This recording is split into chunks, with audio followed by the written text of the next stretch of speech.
2 Konings 2. Die tyd het aangebreek dat die Here vir Elia in 'n stormwind na die hemel toe sou opneem.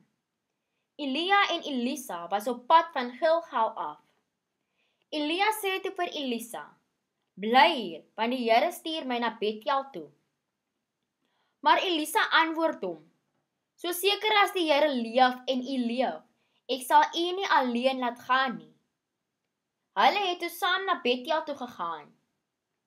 'n Groep profete uit Bethel het na Elisa toe gekom en vir hom gevra, het jy geweet dat die Here vandag jou leermeester van jou gaan wegneem? Natuurlik weet ek dit, antwoord hy, bly net stil.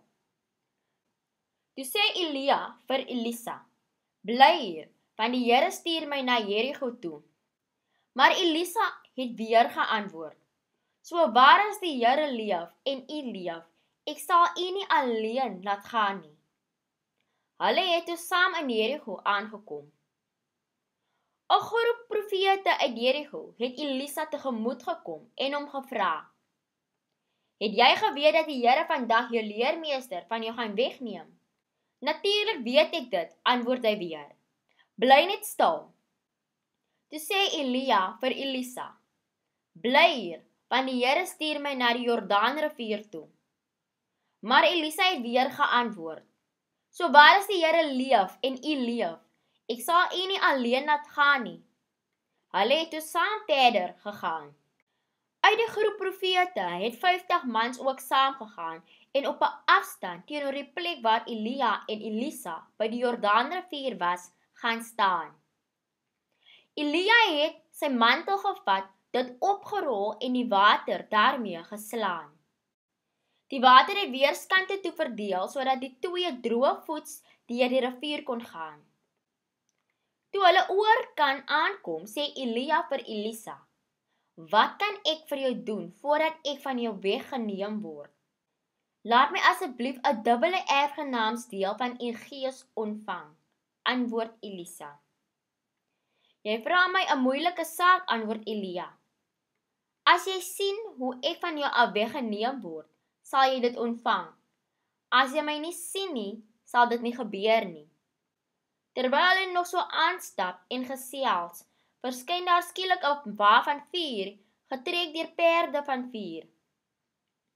Dit het hulle van mekaar geskei. Elia is in 'n stormwind opgeneem na die hemel toe. Toe Elisa dit sien, roep hy uit, my vader, my vader, die strydwa en perderuiters van Israel. Toe Elisa hom nie meer kon sien nie, het hy sy eie klere gevat en in twee geskeur.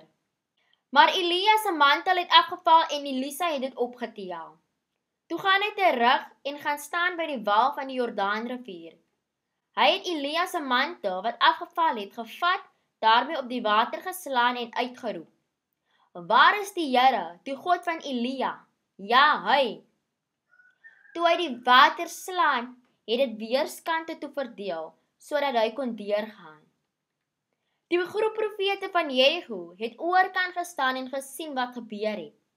Hulle sê toe, Elisa is Elia se opvolger. Hulle het hom tegemoet gegaan en voor hom gebuig. Meneer, sê hulle, hier is 50 dapper manne onder ons. Laat hulle tog na u leermeester gaan soek. Miskien het die gees van die Here hom opgelig en eers op 'n berg of in 'n vallei neergesit. Nee, sê Elisa, moenie hulle stuur nie. Hulle het egter aangehou sodat hy moes toegee. Goed, stuur hulle maar. Die 50 manne het 3 dae lank gesoek, maar kon nie vir Elia opspoor nie. Elisa was nog in Jerigo toe hulle terugkom. Het ek dan nie vir julle gesê julle moenie gaan nie? Vra hy. Die inwoners van Jerigo het Elisa besoek en gesê, hierdie dorp is in 'n pragtige omgewing geleë, soos u self kan sien. Maar die water is onbruikbaar en die landerye is onvrugbaar. Elisa sê, bring vir my 'n nuwe skottel met sout daarin. Hulle het dit gedoen. Toe gaan hy na die fontein waar die dorp water vandaan gekry het en gooi die sout daarin. Hy sê, dit is wat die Here sê, Ek maak hierdie water bruikbaar. Dit sal nie meer dood of onvrugbaarheid veroorsaak nie. Die water het tot vandag toe bruikbaar gebly, net soos Elisa gesê het. Elisa het daarna na Bethel toe opgegaan. Terwyl hy in die pad loop, kom 'n groep klein seentjies uit die dorp en begin hom spot. "Gaan op, kaalkop," het hulle uitgeroep. "Gaan op, kaalkop." Elisa het omgedraai, na hulle gekyk en hulle in die naam van die Here vervloek. Toe kom daar 2 beere uit die bos en verskeur 42 van hulle. Daarvandaan het Elisa na Karmelberg gegaan en daarna terug na Samaria toe.